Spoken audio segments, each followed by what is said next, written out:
Hello viewers, this is what's inside the D1 Spec volt controller stabilizer.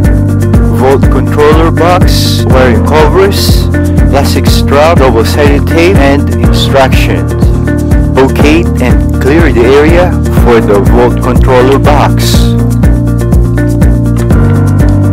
Use 10mm socket to loosen positive and negative terminal to install wire from volt controller box.